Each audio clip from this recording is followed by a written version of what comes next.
Avant de commencer, prenez un instant pour vous détendre. Laissez derrière vous le bruit du quotidien, installez-vous confortablement et ouvrez votre esprit. Ce que vous allez entendre n'est pas un simple récit, mais une traversée lente et troublante au cœur de témoignages authentiques, d'archives officielles et de phénomènes qui défient encore notre compréhension. Si ce voyage vous intrigue, pensez à aimer cette vidéo et à vous abonner à la chaîne. Cela nous aide à continuer à explorer ensemble l'inexpliqué. Maintenant, levez les yeux.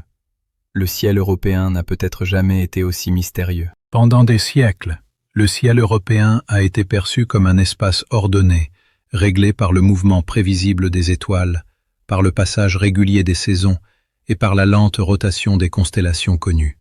Pour les peuples d'Europe, lever les yeux signifiait chercher des repères, des signes religieux, parfois des présages, mais rarement une menace directe.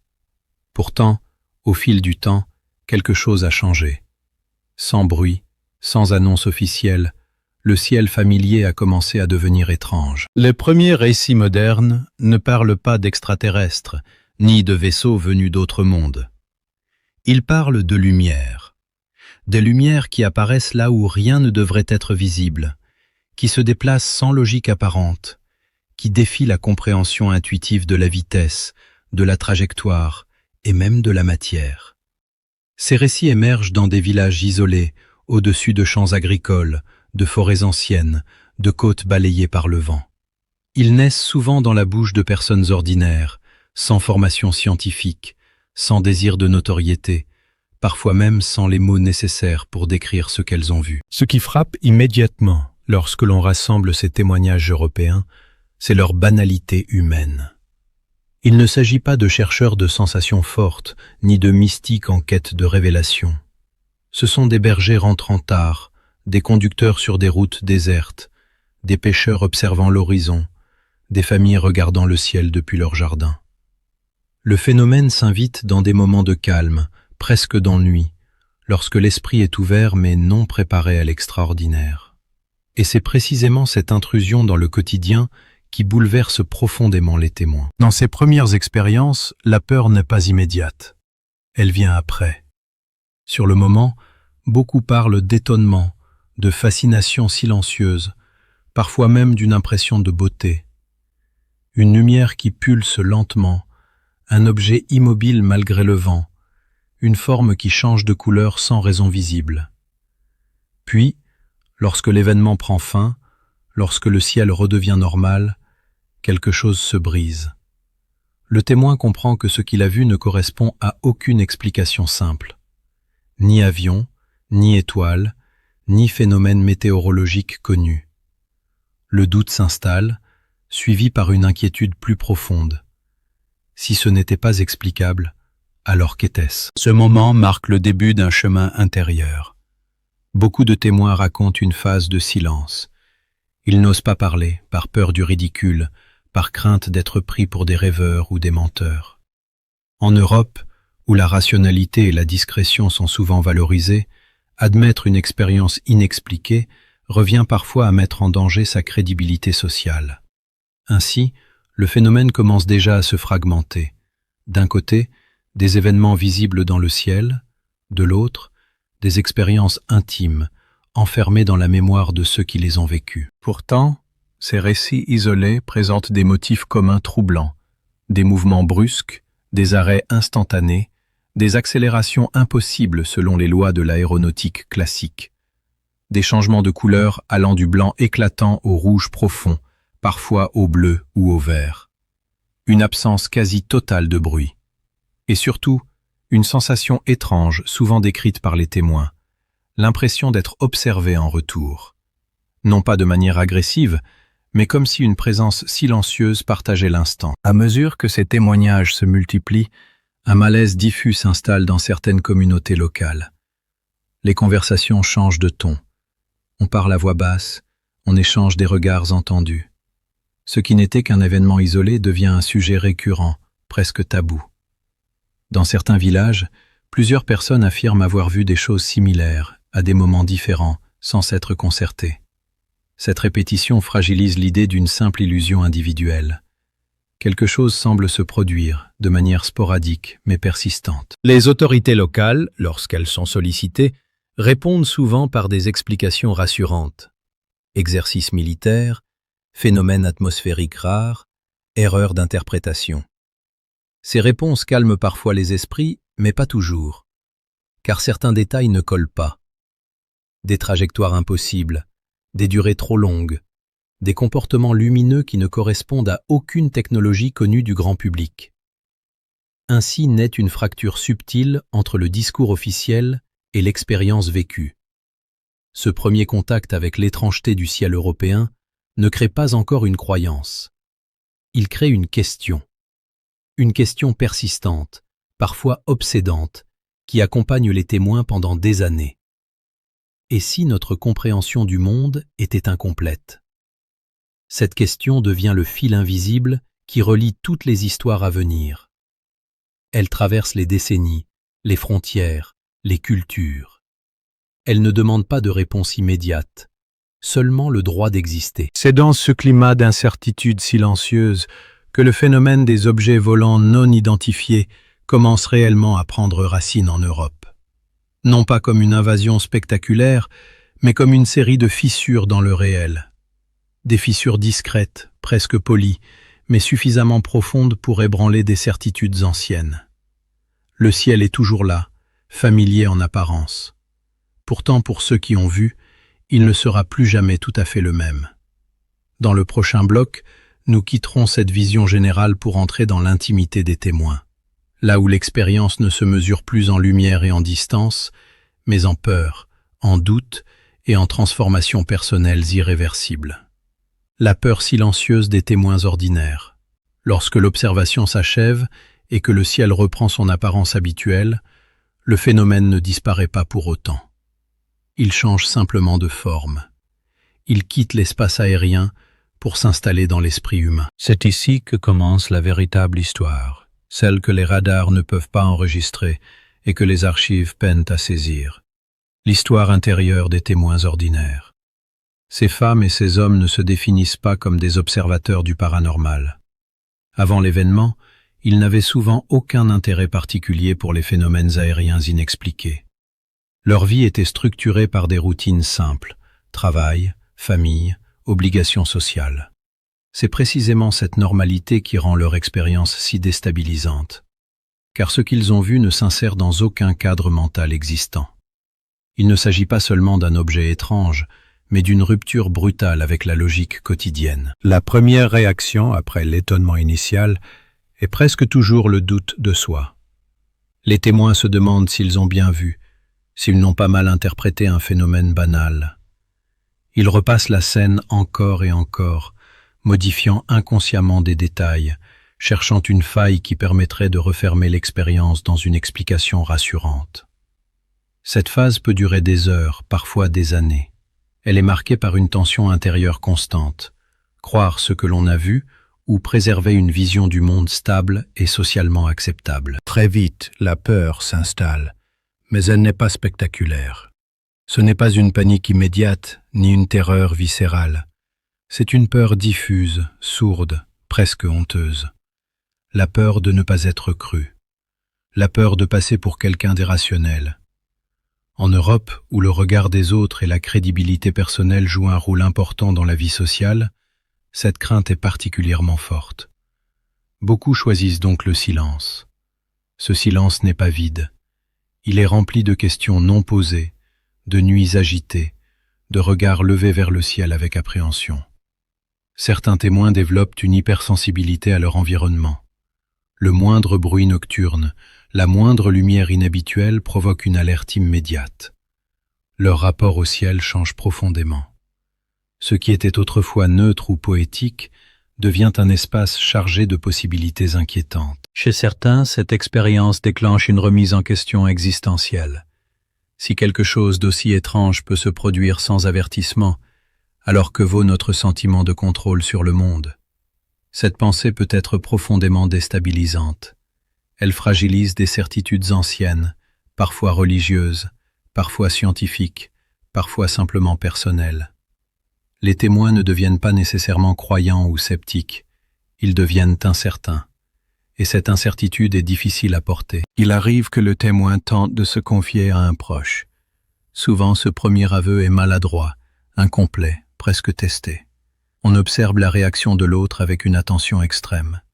Un sourire moqueur, un silence gêné ou une tentative d'explication rapide peuvent suffire à refermer définitivement la parole. À l'inverse, une écoute attentive peut libérer un flot de détails longtemps retenus. Mais ces moments de compréhension restent rares. Beaucoup racontent s'être sentis plus seuls après avoir parlé qu'avant. Cette solitude psychologique est l'un des aspects les plus méconnus du phénomène. Les témoins ne se considèrent pas comme des victimes. Pourtant, ils subissent une forme de traumatisme léger, mais persistant. Le souvenir ne s'efface pas. Il revient à des moments inattendus, parfois déclenchés par un ciel dégagé, parfois par un reportage télévisé, parfois sans raison apparente. Avec le temps, certains apprennent à vivre avec, d'autres cherchent activement des réponses. C'est souvent à ce stade que les témoins commencent à s'informer. Ils découvrent que leur expérience n'est pas unique.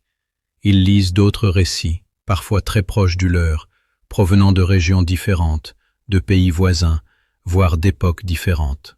Cette reconnaissance apporte un soulagement paradoxal. Ils ne sont pas seuls, mais cela signifie aussi que le phénomène est plus vaste, plus ancien, plus complexe qu'ils ne l'imaginaient.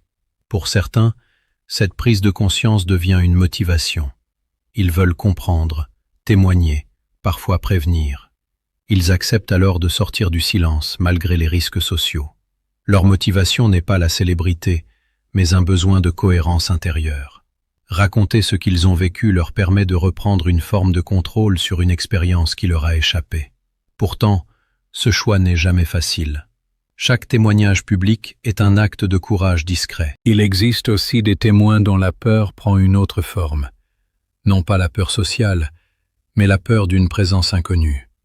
Certains décrivent un sentiment durable de vulnérabilité, comme si quelque chose avait franchi une frontière invisible. Ils ne parlent pas d'hostilité, mais d'une conscience aiguë de leur petitesse face à l'inconnu. Cette sensation peut influencer leur choix de vie, leur rapport à la nuit, parfois même leur lieu d'habitation. Ce qui unit tous ces témoins, malgré la diversité de leurs réactions, c'est la transformation intérieure.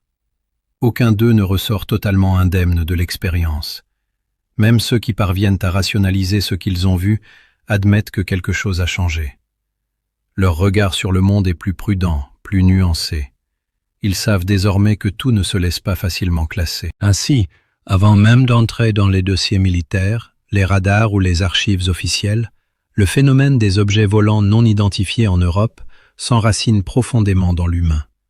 Il façonne des silences, des peurs, des motivations secrètes.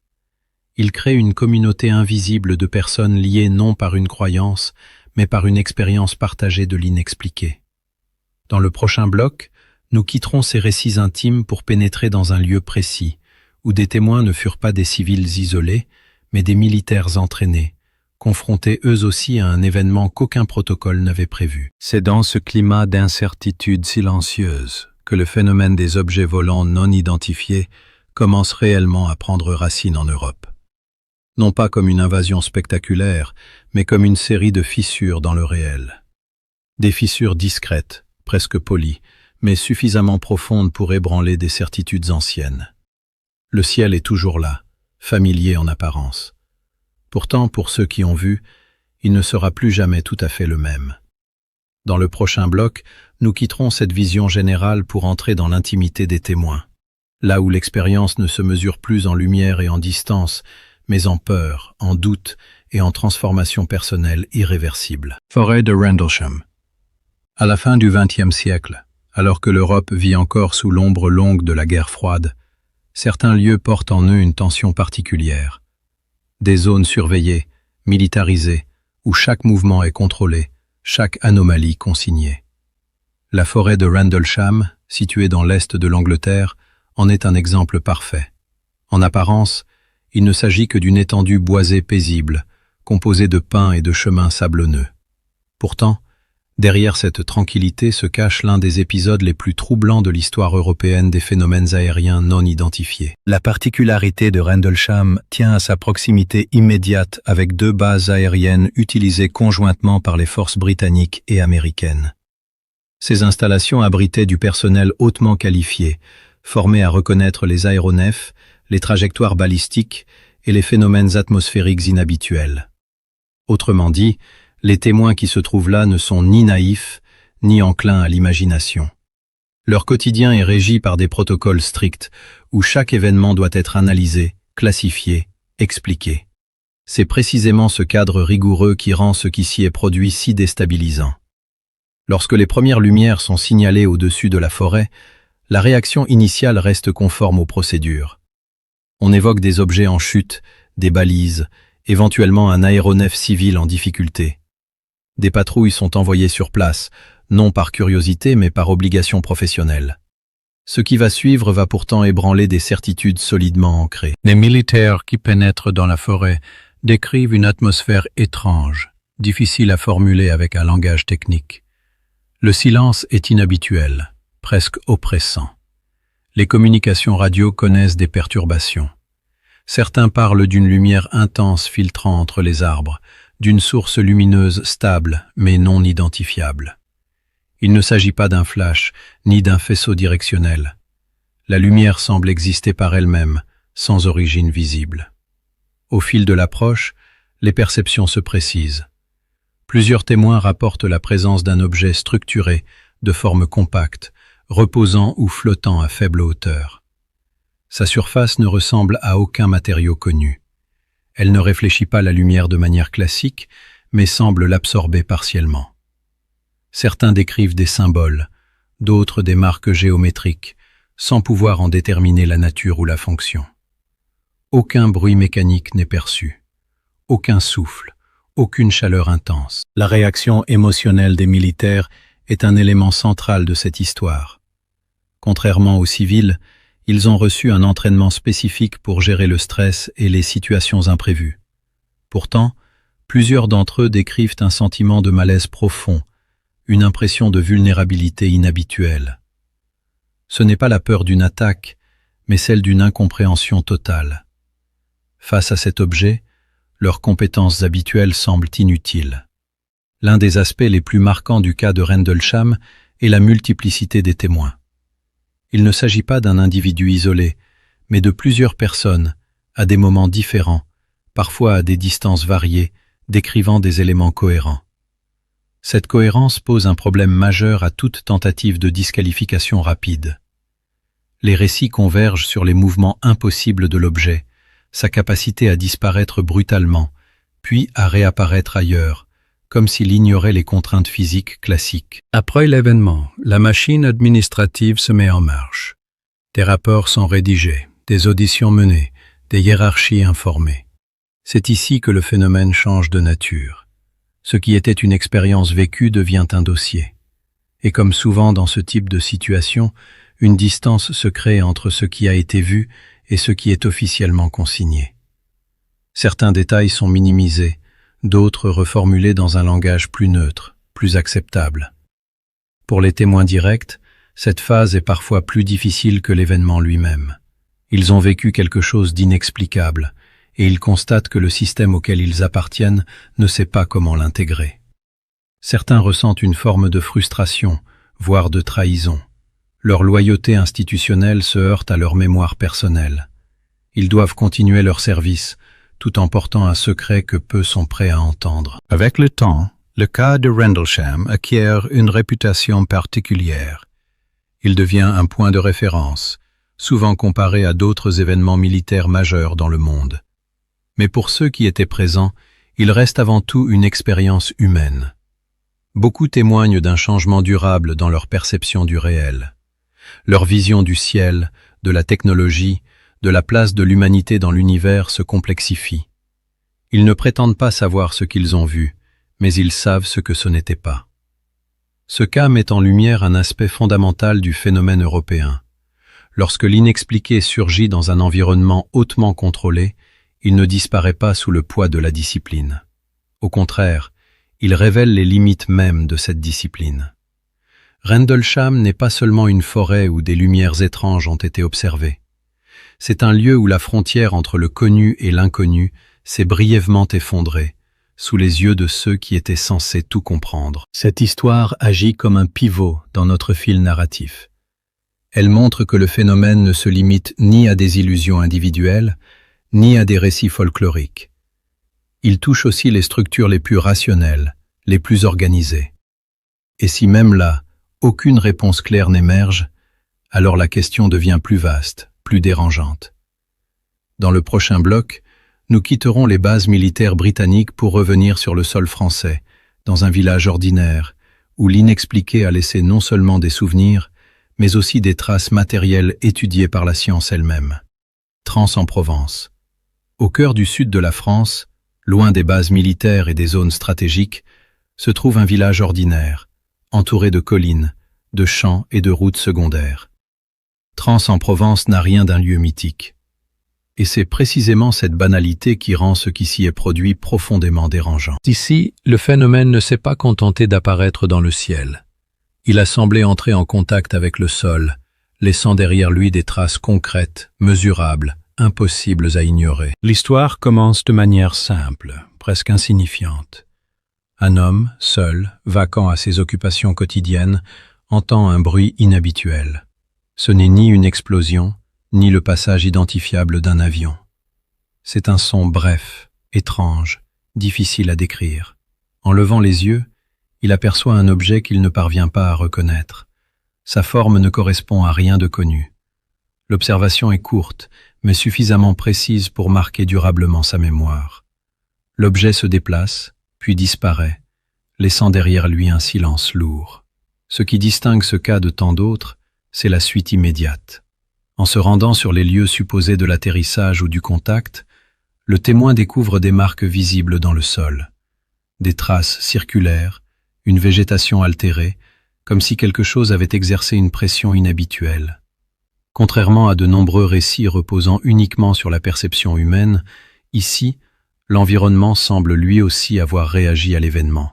Très vite, l'affaire dépasse le cadre du témoignage individuel. Les autorités locales sont informées, puis des organismes scientifiques s'intéressent au site. Des prélèvements sont effectués, le sol est analysé, la végétation examinée, les anomalies relevées avec méthode. Pour la première fois dans notre fil narratif, le phénomène sort du domaine du ressenti pour entrer dans celui de la mesure. Les résultats sont troublants. Le sol présente des modifications physiques difficiles à expliquer par des causes naturelles classiques. La structure semble compactée de manière anormale. Certaines plantes montrent des signes de stress intense, comme si elles avaient été exposées à une contrainte soudaine et inhabituelle. Rien n'indique une fraude, ni une intervention mécanique connue. Le site devient un casse-tête scientifique. Pour les chercheurs impliqués, le défi est immense. Leur rôle n'est pas de confirmer une origine extraordinaire, mais d'expliquer rationnellement ce qui a été observé. Pourtant, malgré les hypothèses avancées, certaines données résistent. Les conclusions restent prudentes, parfois frustrantes. Elles parlent d'un phénomène non identifié, sans pour autant en définir la nature. Cette prudence, nécessaire sur le plan scientifique, laisse cependant une impression d'inachevé. Du point de vue du témoin, l'expérience prend une autre dimension. Il ne s'agit plus seulement d'un souvenir étrange, mais d'un événement validé, au moins partiellement, par des analyses indépendantes. Cette reconnaissance ne le rassure pas forcément. Au contraire, elle renforce parfois son malaise. Si même la science ne peut pas expliquer ce qui s'est produit, alors l'inconnu prend une ampleur nouvelle. Socialement, le cas de Trans en Provence crée une tension particulière. Le village devient un point d'attention, parfois malgré lui. Les regards extérieurs se posent sur un lieu qui n'a rien demandé. Les habitants oscillent entre curiosité, scepticisme et fatigue. Pour eux, il ne s'agit pas d'un mythe, mais d'un épisode qui a perturbé leur tranquillité. Certains évitent d'en parler, d'autres en discutent avec distance, comme pour se protéger. Ce cas révèle un aspect essentiel du phénomène européen. Lorsqu'une trace matérielle est impliquée, la frontière entre croyance et observation se brouille. On ne peut plus simplement dire que tout se passe dans l'esprit des témoins. Mais on ne peut pas non plus affirmer une explication définitive. Cette zone grise est inconfortable, tant pour le public que pour les institutions. Trans en Provence met également en lumière la relation complexe entre science et inexpliqué. La science ne nie pas ce qu'elle observe, mais elle refuse de conclure sans preuve suffisante. Ce refus est souvent mal compris. Certains y voient une dissimulation, d'autres une preuve d'ouverture. En réalité, il s'agit surtout d'une limite méthodologique. Et cette limite devient visible, presque tangible, dans ce champ provençal marqué par des traces silencieuses. Pour notre fil rouge, ce bloc est crucial. Il montre que le phénomène ne se contente pas d'effrayer ou de troubler. Il laisse parfois des empreintes, comme pour rappeler qu'il interagit, d'une manière ou d'une autre, avec notre monde physique. Cette interaction soulève une question fondamentale. Si quelque chose peut modifier notre environnement sans être identifié, que savons-nous réellement des forces qui nous entourent? Avec le temps, le cas de Trans en Provence est devenu une référence. Non pas parce qu'il apporte des réponses, mais parce qu'il pose les bonnes questions. Il oblige à ralentir, à observer, à accepter l'incertitude sans la combler par des récits simplistes. Il rappelle que l'inexpliqué n'est pas nécessairement spectaculaire. Il peut être discret, presque humble, mais profondément déstabilisant. Alors que Rendlesham nous confrontait à l'impuissance des structures militaires face à l'inconnu, Trans en Provence nous confronte à celle de la science elle-même.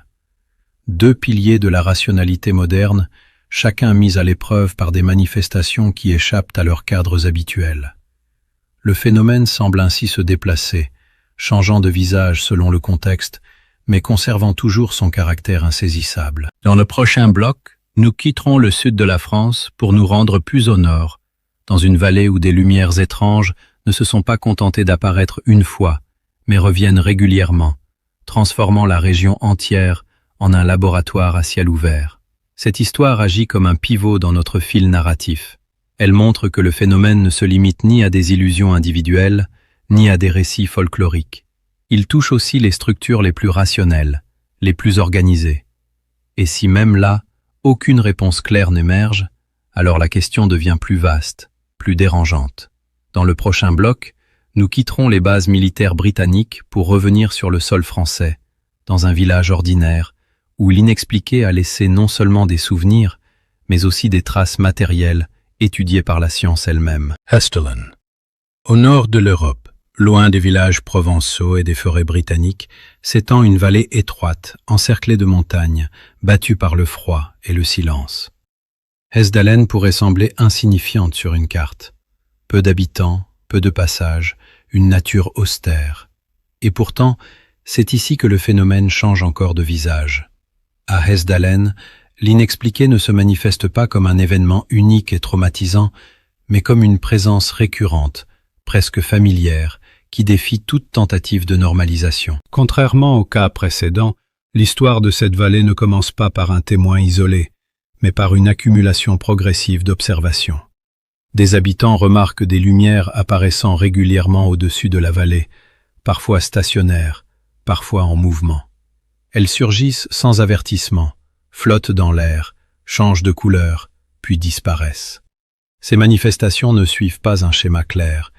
Elles ne semblent liées ni aux conditions météorologiques, ni aux activités humaines locales. Au départ, les réactions sont prudentes.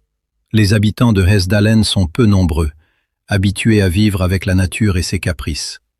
Ils connaissent les illusions d'optique, les reflets, les phénomènes atmosphériques. Pourtant, très vite, ils comprennent que ce qu'ils observent dépasse l'ordinaire. Les lumières ne se comportent pas comme des aurores, ni comme des météores, ni comme des avions. Elles semblent parfois intelligentes, comme si elles répondaient à l'environnement, voire à l'observation elle-même. Ce caractère répétitif transforme profondément la relation des témoins au phénomène. À la différence de Trans en Provence ou de Rendlesham, il n'y a pas ici de choc unique, mais une exposition prolongée à l'inconnu. Cette continuité engendre des réactions psychologiques différentes. La peur initiale laisse place à une curiosité inquiète, puis à une forme d'acceptation prudente. Les habitants apprennent à vivre avec ces lumières, sans jamais vraiment s'y habituer. Ce contexte attire progressivement l'attention de chercheurs. Hessdalen devient un terrain d'étude exceptionnel. Des instruments sont installés, caméras, radars, capteurs électromagnétiques. Pour la première fois dans notre récit, le phénomène est observé sur la durée avec des moyens scientifiques déployés spécifiquement pour lui. L'objectif n'est pas de prouver une origine particulière, mais de comprendre le comportement du phénomène. Les données recueillies sont aussi fascinantes que frustrantes. Les lumières présentent des variations d'intensité, de couleur et de trajectoire qui ne correspondent à aucun modèle connu. Certaines semblent solides sur les enregistrements radars, d'autres non. Parfois, elles apparaissent simultanément à différents endroits de la vallée. Les instruments enregistrent des anomalies électromagnétiques sans pouvoir établir de lien de causalité clair. Pour les scientifiques impliqués, Hessdalen est un défi permanent. Chaque nouvelle observation apporte plus de questions que de réponses. Les hypothèses se succèdent. Phénomènes géophysiques rares, réactions chimiques dans l'atmosphère, interactions complexes entre le sol et les champs électromagnétiques. Aucune n'explique l'ensemble des observations. La vallée résiste, comme si elle refusait de livrer son secret. Du point de vue humain, cette situation a des effets profonds. Les habitants deviennent, malgré eux, des gardiens de l'inexpliqué. Certains développent une relation presque personnelle avec le phénomène. Ils parlent des lumières comme d'une présence, sans leur attribuer nécessairement une intention ou une origine. D'autres, au contraire, ressentent une fatigue psychologique. Vivre dans un lieu où le réel semble instable peut être épuisant. Le ciel ici n'est jamais totalement neutre. Ce qui distingue Hessdalen dans notre fil rouge, c'est la manière dont le phénomène s'intègre dans le quotidien sans jamais se banaliser complètement. Il n'y a pas de résolution, pas de conclusion rassurante. Les lumières continuent d'apparaître, indifférentes aux instruments et aux attentes humaines. Elles rappellent constamment que la connaissance scientifique progresse, mais qu'elle avance parfois dans le brouillard. Hessdalen met aussi en lumière une tension essentielle, celle entre observation et compréhension. Voir ne signifie pas comprendre. Mesurer ne signifie pas expliquer. Cette distinction est fondamentale. Elle montre que l'inexpliqué n'est pas nécessairement le fruit de l'ignorance, mais parfois celui d'une complexité encore hors de portée. La vallée devient ainsi un symbole de l'humilité scientifique. Pour les témoins extérieurs, Hessdalen exerce une fascination particulière. Contrairement au cas unique, elle offre la possibilité d'observer, d'attendre, de revenir. Elle donne l'illusion qu'une réponse pourrait surgir à tout moment. Pourtant, année après année, le phénomène persiste sans se dévoiler. Cette persistance nourrit à la fois l'espoir et la frustration. Dans le contexte européen, Hessdalen occupe une place singulière. Elle montre que le phénomène n'est pas uniquement lié aux zones peuplées, aux infrastructures militaires ou aux moments de tension géopolitique. Il peut aussi se manifester dans des régions isolées, presque hors du temps.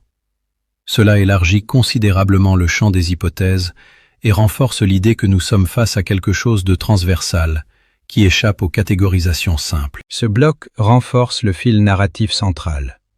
Plus nous observons, plus le phénomène se transforme. À Rendlesham, il défiait la discipline militaire. À Trans en Provence, il laissait des traces physiques. À Hessdalen, il s'installe dans la durée, comme un rappel constant de nos limites. Chaque contexte révèle une facette différente, sans jamais épuiser le mystère. Dans le prochain bloc, nous quitterons cette vallée silencieuse pour revenir au cœur de l'Europe occidentale, là où une vague d'observations simultanées a impliqué civils, pilotes et radars, forçant les autorités à admettre publiquement qu'elles faisaient face à quelque chose qu'elles ne pouvaient pas expliquer. La grande vague belge. À la fin du XXe siècle, alors que l'Europe pense avoir relégué les objets volants non identifiés au rang de curiosité marginale, un enchaînement d'événements vient brutalement contredire cette illusion. Cette fois, il ne s'agit ni d'un village isolé, ni d'une vallée reculée, ni d'une patrouille nocturne. Le phénomène surgit au cœur d'un pays densément peuplé, technologiquement avancé, doté d'une armée moderne et de systèmes de surveillance performants, la Belgique. Ce qui rend cette période unique dans notre fil narratif, c'est la simultanéité. Les observations ne sont pas espacées de plusieurs années ou confinées à une zone restreinte. Elles se multiplient sur une large partie du territoire, sur une durée prolongée, impliquant des centaines de témoins issus de milieux très différents. Civils, policiers, militaires, pilotes, tous rapportent des faits similaires, parfois au même moment, parfois à quelques kilomètres de distance. Des descriptions convergent de manière troublante. Des objets de grande taille, souvent de forme triangulaire, dotés de lumière disposée de façon symétrique. Ces objets se déplacent lentement, parfois à très basse altitude, puis accélèrent brutalement, défiant toute logique aéronautique connue. Leur comportement semble méthodique, presque délibéré, comme s'ils exploraient l'espace plutôt que de le traverser. Pour les témoins civils, l'expérience est profondément déstabilisante. Beaucoup observent ces objets depuis leur jardin, leur voiture ou leurs fenêtres. Ils ont le temps de regarder, de comparer, de réfléchir. Ce ne sont pas des apparitions fugaces. Certains témoignages parlent d'observations durant plusieurs minutes, voire davantage. Cette durée enlève toute possibilité de confusion avec un phénomène rapide ou accidentel. Le doute persiste, mais il est désormais partagé. Très rapidement, les autorités belges se retrouvent confrontées à une situation inédite. Les signalements affluent. Les explications habituelles ne suffisent plus. Des enquêtes sont ouvertes, des protocoles activés. Contrairement à d'autres pays, la réaction institutionnelle est marquée par une certaine transparence. Les forces armées reconnaissent publiquement qu'elles ont détecté des objets non identifiés sur leur radar, sans pouvoir en déterminer l'origine ou la nature. C'est ici que le phénomène franchit une étape cruciale dans notre récit. Pour la première fois, des données radar corroborent des observations visuelles multiples. Les pilotes envoyés pour intercepter ces objets décrivent des manœuvres impossibles à reproduire avec les technologies connues. Les cibles accélèrent trop rapidement, changent de direction sans inertie apparente, disparaissent soudainement des écrans. Aucune hostilité n'est constatée, mais l'impuissance est totale. Pour les pilotes, cette expérience est marquante à un niveau intime. Formés à maîtriser leur environnement, à anticiper les comportements adverses, ils se retrouvent face à quelque chose qui échappe à toute anticipation. Certains témoignent d'un sentiment de frustration intense, d'autres d'une fascination mêlée d'inquiétude. Leur confiance dans la supériorité technologique humaine est ébranlée. Du côté des institutions, la gestion de la communication devient un exercice délicat. Reconnaître l'existence d'un phénomène non identifié, sans pouvoir le qualifier, expose à la critique, au ridicule, voire à la peur collective. Pourtant, nier l'évidence devient impossible. Les autorités choisissent alors une voie intermédiaire, admettre les faits tout en suspendant les conclusions. Cette posture, rare, marque profondément la perception publique du phénomène. Pour la population, cette reconnaissance officielle agit comme un choc psychologique. Ce qui relevait autrefois du témoignage isolé devient un sujet national. Les conversations changent de ton. Les médias s'emparent du sujet. Certains ressentent de l'angoisse, d'autres une excitation intellectuelle. Mais presque tous comprennent que quelque chose d'inhabituel se produit réellement au-dessus de leur pays. La grande vague belge révèle aussi la dimension sociale du phénomène. Des groupes se forment, des échanges s'organisent, des témoins se rencontrent. Beaucoup découvrent que leur expérience, qu'ils pensaient unique, est partagée par d'autres. Cette reconnaissance mutuelle apaise certaines peurs, mais en crée de nouvelles. Si tant de personnes ont vu la même chose, alors l'hypothèse de l'erreur individuelle s'effondre. Ce qui frappe, avec le recul, c'est l'absence de conclusion définitive. Malgré les moyens déployés, malgré les données recueillies, aucune explication ne parvient à s'imposer. Le phénomène s'estompe progressivement, sans laisser de réponse claire. Il ne disparaît pas brutalement. Il se retire, comme s'il avait accompli quelque chose que nous ne comprenons pas. Dans notre fil rouge, la vague belge occupe une place centrale. Elle agit comme un point de bascule entre les récits marginaux et la reconnaissance institutionnelle. Elle montre que l'inexpliqué peut surgir à grande échelle, toucher un pays entier, impliquer des systèmes sophistiqués et pourtant rester hors de portée de l'analyse classique. Elle pose aussi une question dérangeante. Si un tel phénomène peut se produire au-dessus d'un territoire européen moderne, surveillé, documenté, sans être compris. Qu'en est-il de ce que nous n'avons pas vu ou pas voulu voir? La vague belge ne donne pas de réponse. Elle laisse derrière elle un silence lourd, chargé de possibilités. Ce silence prépare le terrain du prochain bloc. Car pour comprendre ce qui se joue en Europe, il est parfois nécessaire de regarder au-delà de ses frontières, vers un événement lointain qui agit comme un miroir.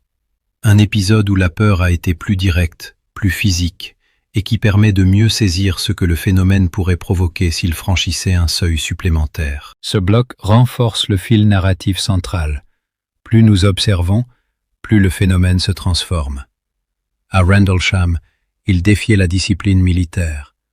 À Trans en Provence, il laissait des traces physiques. À Esdalen, il s'installe dans la durée, comme un rappel constant de nos limites. Chaque contexte révèle une facette différente, sans jamais épuiser le mystère. Dans le prochain bloc, nous quitterons cette vallée silencieuse pour revenir au cœur de l'Europe occidentale, là où une vague d'observations simultanées a impliqué civils, pilotes et radars, forçant les autorités à admettre publiquement qu'elles faisaient face à quelque chose qu'elles ne pouvaient pas expliquer. Colares. Pour comprendre pleinement ce qui s'est joué au-dessus de l'Europe, il est parfois nécessaire de regarder ailleurs, non pour s'éloigner du fil narratif, mais pour mieux en révéler les contours.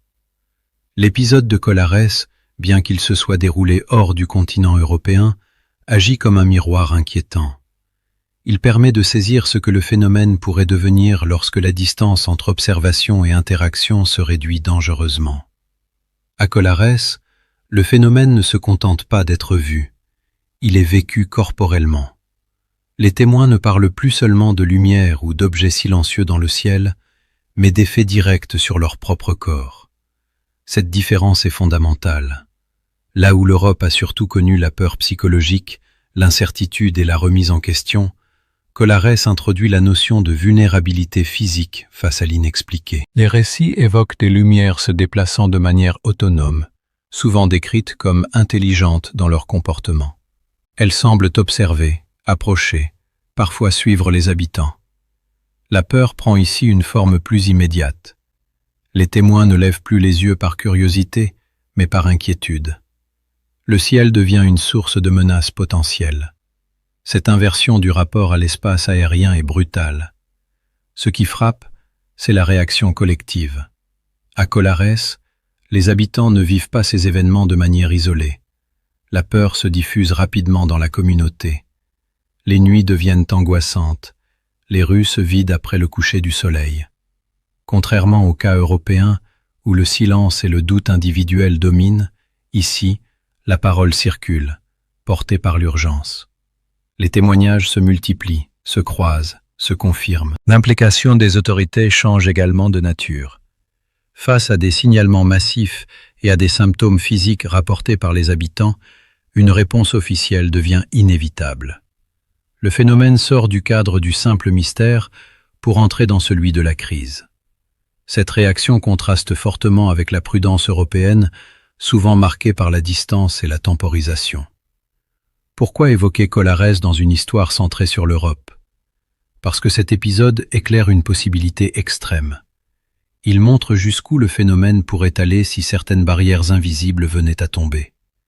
En Europe, les observations restent majoritairement non intrusives. Elles inquiètent, elles troublent, mais elles ne blessent pas.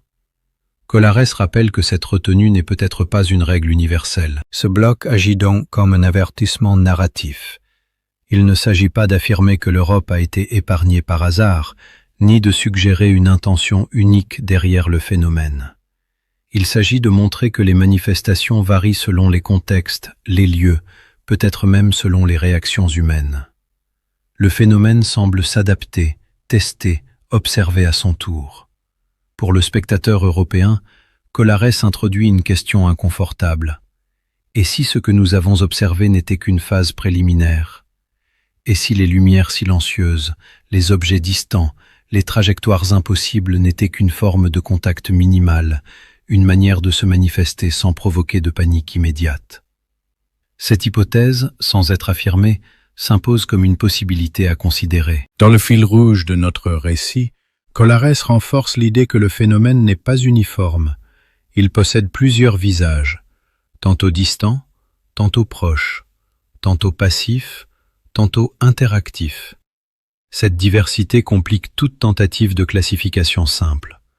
Elle rend également plus fragile l'idée que l'Europe pourrait rester éternellement dans une zone intermédiaire, protégée par la distance et l'ambiguïté.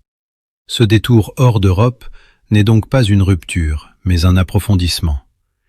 Il permet de mieux comprendre la nature potentielle du phénomène, en montrant ce qu'il peut provoquer lorsqu'il cesse d'être uniquement observé. Il souligne aussi l'importance du facteur humain, la peur collective, la réaction sociale, la pression sur les institutions. Alors que nous revenons maintenant sur le sol européen, cette image persiste en arrière-plan. Elle colore différemment les témoignages à venir. Les récits ne sont plus seulement étranges, ils deviennent prémonitoires. Ils portent en eux la question implicite de la limite. Jusqu'où cela peut-il aller? Dans le prochain bloc, nous aborderons un aspect particulièrement sensible et souvent sous-estimé du phénomène en Europe, les témoignages d'enfants. Des récits marqués par l'innocence, mais aussi par des peurs durables, qui posent une question fondamentale sur la manière dont l'inexpliqué s'inscrit dans la mémoire humaine dès le plus jeune âge. Les enfants et les ovnis. Lorsqu'on évoque les phénomènes aériens inexpliqués, l'attention se porte presque toujours sur les adultes, pilotes, militaires, scientifiques, témoins jugés fiables parce qu'ils maîtrisent le langage rationnel. Pourtant, en Europe, une part discrète mais profondément troublante du phénomène concerne les enfants. Leurs récits sont rarement mis en avant, souvent relégués au second plan, comme s'ils étaient automatiquement moins crédibles. Et pourtant, ils constituent un angle d'observation unique, parfois dérangeant par sa cohérence émotionnelle. Chez l'enfant, l'expérience commence souvent sans cadre interprétatif. Il ne dispose ni des références culturelles complètes, ni des filtres sociaux des adultes. Lorsqu'il décrit une lumière étrange, un objet silencieux ou une présence inhabituelle dans le ciel, il ne cherche pas à convaincre. Il raconte. Cette spontanéité rend leurs témoignages à la fois fragiles et puissants. Fragiles, car ils peuvent être influencés. Puissants, car ils sont souvent dénués d'intention. Dans de nombreux cas européens, les enfants ne sont pas seuls témoins. Ils partagent l'expérience avec un parent, un frère, une sœur ou un groupe d'amis. Pourtant, leur manière de raconter diffère. Là où les adultes se concentrent sur la forme, la distance, la durée, les enfants parlent d'émotion, la peur soudaine, le silence inhabituel, l'impression que quelque chose n'est pas normal. Ils décrivent parfois une sensation de proximité, comme si l'événement les concernait personnellement. Ce qui marque profondément, c'est la persistance du souvenir. Contrairement à une peur passagère, ces expériences laissent une empreinte durable. Des adultes témoignent, des années plus tard, d'un événement vécu dans leur enfance qu'ils n'ont jamais oublié. Ils ne parlent pas toujours d'un objet clairement identifié, mais d'un moment précis où le monde leur a semblé différent, instable, inexplicable. Ce souvenir devient un point fixe dans leur mémoire, parfois plus vif que des événements pourtant plus récents. La réaction des adultes joue ici un rôle déterminant. Lorsqu'un enfant tente de raconter ce qu'il a vu, il observe immédiatement les visages. Un sourire incrédule, une tentative de rationalisation trop rapide, ou un simple « ce n'est rien » peuvent suffire à interrompre la parole. Beaucoup d'enfants apprennent alors à se taire, non parce qu'ils doutent de leur expérience, mais parce qu'ils comprennent qu'elle dérange. Ce silence imposé peut être plus traumatisant que l'événement lui-même. Certains enfants développent à la suite de ces expériences des peurs nocturnes, une anxiété liée au ciel, à l'obscurité ou aux lumières inhabituelles. Ces réactions sont rarement associées officiellement aux phénomènes observés. Elles sont interprétées comme des peurs infantiles classiques. Pourtant, lorsqu'on écoute attentivement les récits, un lien apparaît. Le ciel, autrefois neutre ou rassurant, devient un espace chargé d'incertitude. Il existe aussi des cas où l'enfant ne manifeste pas de peur immédiate, mais une fascination durable. Il s'intéresse au ciel, à l'espace, au mystère. Cette fascination n'est pas toujours joyeuse. Elle est souvent teintée d'une gravité inhabituelle pour son âge. L'enfant cherche à comprendre, à donner un sens à ce qu'il a vécu. Il pose des questions auxquelles les adultes n'ont pas de réponse. Cette absence de réponse façonne parfois sa personnalité future. Dans le cadre européen, ces témoignages posent un problème particulier aux institutions. Comment intégrer la parole de l'enfant dans un domaine déjà marqué par le doute et le scepticisme?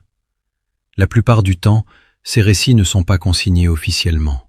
Ils restent dans la sphère privée, familiale.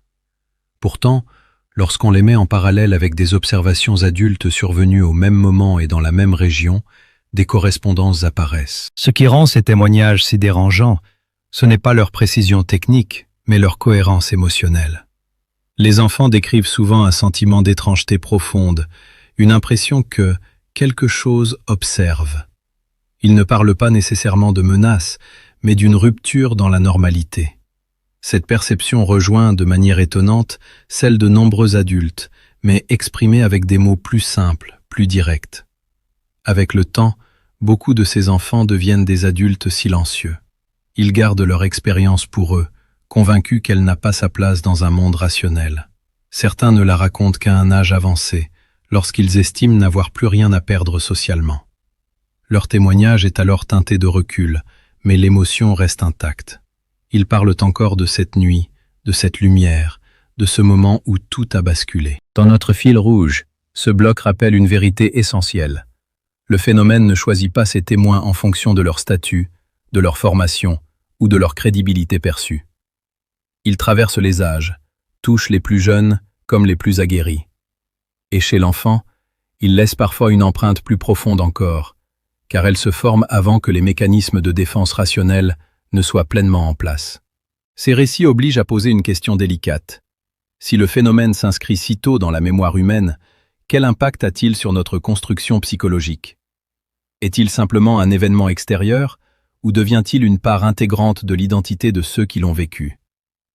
Dans le prochain bloc, nous nous tournerons vers un autre groupe de témoins souvent considérés comme irréprochables, les pilotes civils. Des professionnels du ciel, confrontés à l'impossible en plein vol, là où l'erreur n'est pas permise et où chaque anomalie peut avoir des conséquences vitales. Alors que nous revenons maintenant sur le sol européen, cette image persiste en arrière-plan. Elle colore différemment les témoignages à venir. Les récits ne sont plus seulement étranges, ils deviennent prémonitoires. Ils portent en eux la question implicite de la limite. Jusqu'où cela peut-il aller? Dans le prochain bloc, nous aborderons un aspect particulièrement sensible et souvent sous-estimé du phénomène en Europe, les témoignages d'enfants. Des récits marqués par l'innocence, mais aussi par des peurs durables, qui posent une question fondamentale sur la manière dont l'inexpliqué s'inscrit dans la mémoire humaine dès le plus jeune âge. Les pilotes civils face à l'impossible. Parmi tous les témoins européens du phénomène, les pilotes civils occupent une place à part. Leur parole est rarement spectaculaire, presque toujours mesurée, parfois même sèche. Et pourtant, lorsqu'ils racontent ce qu'ils ont vu, l'effet est profondément troublant. Car ces femmes et ces hommes passent leur vie dans le ciel. Ils connaissent ses règles, ses dangers, ses illusions. Ils savent distinguer un reflet, un ballon météorologique, un appareil militaire ou un phénomène atmosphérique rare. Lorsqu'ils parlent d'un objet non identifié, ce n'est jamais à la légère. Pour un pilote civil, le ciel n'est pas un espace de rêverie. C'est un environnement de travail rigoureusement encadré, régi par des procédures strictes, des instruments précis et une responsabilité constante envers les passagers. Chaque anomalie est signalée, analysée, consignée. Dans ce contexte, rencontrer quelque chose qui échappe à toute classification représente une rupture professionnelle autant que psychologique. Les récits commencent souvent de manière banale. Un vol de routine, une trajectoire stable, des conditions météorologiques normales. Puis, soudain, une présence apparaît. Une lumière intense, un objet sombre se détachant sur le ciel nocturne, parfois à une altitude comparable à celle de l'appareil. La première réaction n'est pas la peur, mais la vérification. Le pilote consulte ses instruments, interroge le contrôle aérien, cherche une explication conventionnelle. Très souvent, aucune réponse ne vient. Ce qui frappe dans ces témoignages, c'est la précision des descriptions. Les pilotes parlent de vitesse relative, d'angle de déplacement, de distance estimée. Ils décrivent des accélérations fulgurantes, des changements de direction sans courbe, des arrêts instantanés. Certains évoquent des objets capables de suivre leur avion pendant un temps, puis de disparaître brusquement, sans trace radar cohérente. Ces comportements ne correspondent à aucun aéronef civil ou militaire connu du trafic standard. L'impact émotionnel, pourtant, est rarement exprimé immédiatement. Les pilotes sont formés à contenir leurs réactions. Ce n'est qu'après l'atterrissage, parfois des heures plus tard, que l'événement prend tout son poids. Beaucoup racontent une phase de remise en question profonde, non pas de leurs compétences, mais des limites de leur savoir. Ce qu'ils ont vu contredit des années de formation, d'expérience, de certitude technique. La décision de témoigner est particulièrement difficile pour eux. Dans le milieu de l'aviation civile, la crédibilité est essentielle. Admettre une observation inexpliquée peut susciter des doutes sur l'état psychologique du pilote, sur sa fiabilité. Certains choisissent donc de ne rien dire ou de minimiser l'événement dans leur rapport. D'autres, au contraire, estiment qu'ils ont une responsabilité morale. Signaler ce qu'ils ont observé, même si cela dérange. Les échanges avec le contrôle aérien constituent souvent un moment clé. Lorsqu'un pilote signale un objet non identifié et que le contrôleur répond qu'aucun trafic connu n'est présent dans la zone, l'inquiétude monte d'un cran. Le ciel, censé être totalement maîtrisé, révèle soudain une zone d'ombre.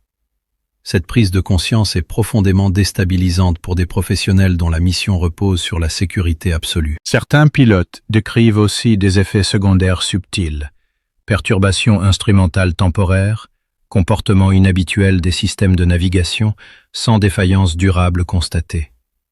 Ces éléments, difficiles à prouver a posteriori, restent souvent confinés à des discussions privées entre collègues.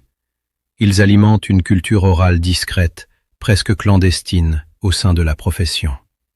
Avec le recul, beaucoup de pilotes interrogés expriment une même frustration.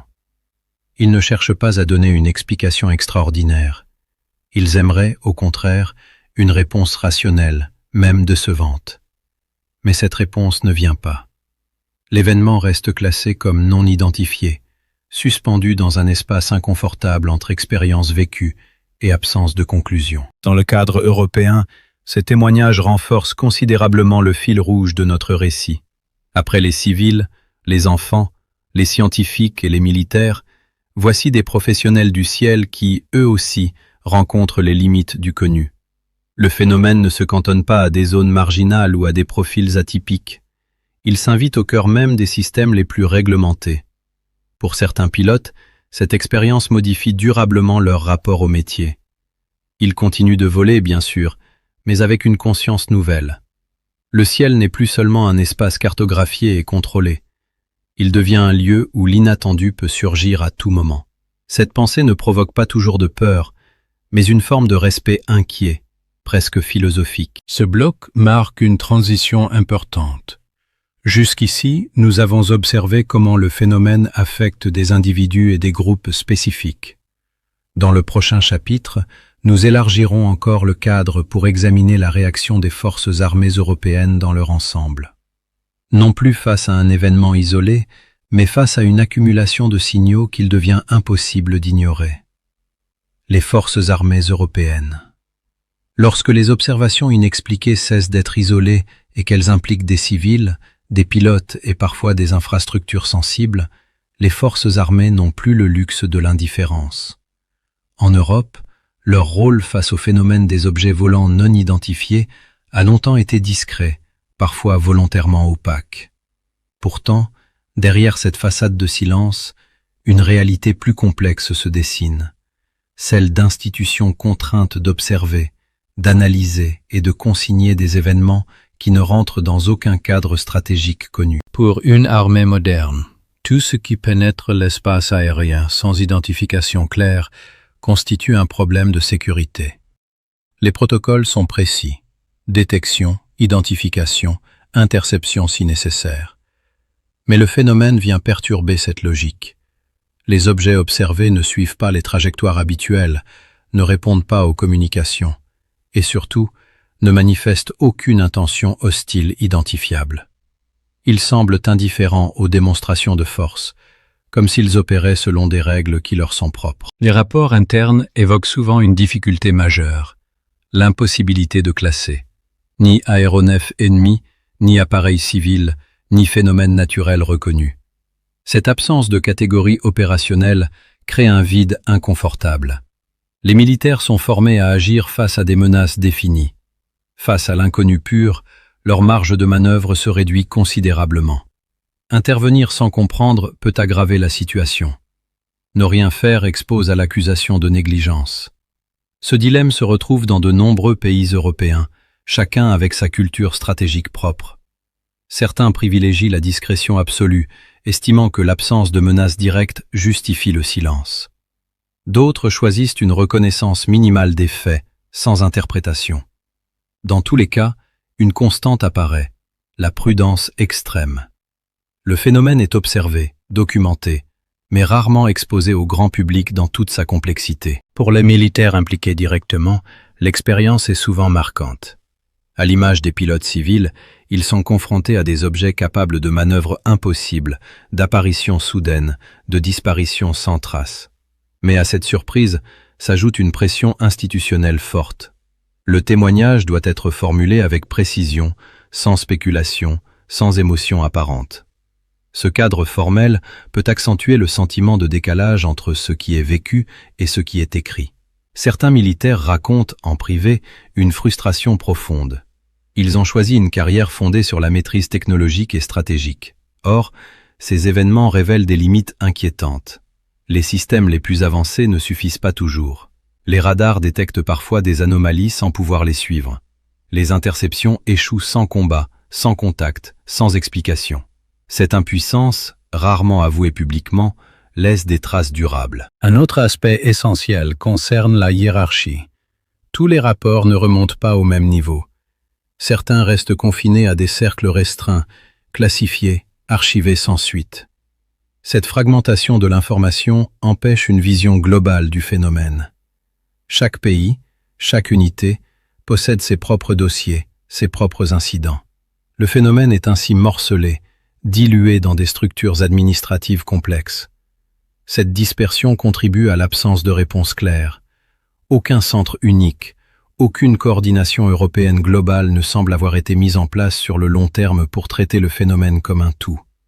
Il est perçu comme marginal, malgré sa persistance. Cette contradiction est frappante.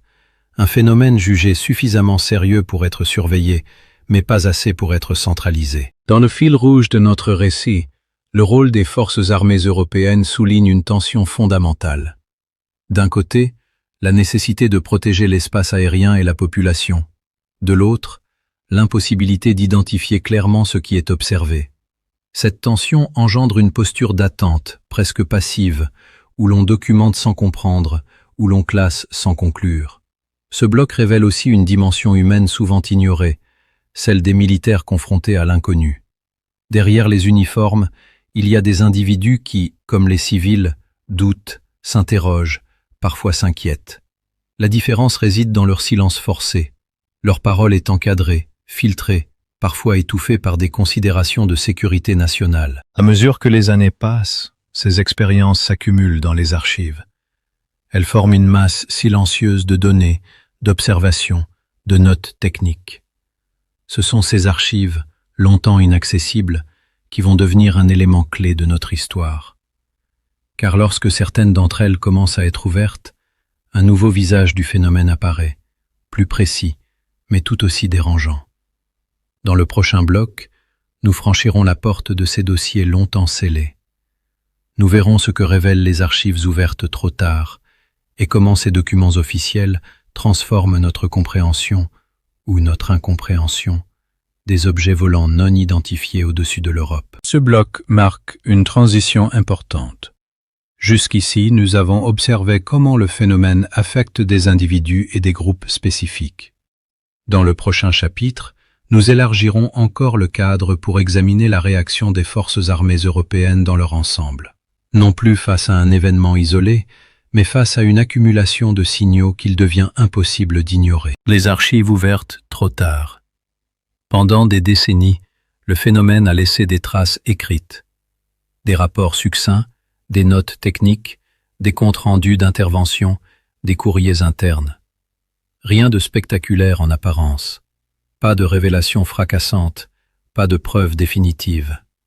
Et pourtant, lorsque certaines de ces archives commencent à être rendues publiques, un constat s'impose. Le phénomène a toujours été pris au sérieux, bien plus qu'on ne l'a laissé croire. Les archives militaires et administratives européennes ne racontent pas une histoire de certitude, mais une histoire de doute persistant. Elles montrent des institutions confrontées à des événements qu'elles ne parviennent pas à intégrer dans leurs cadres habituels.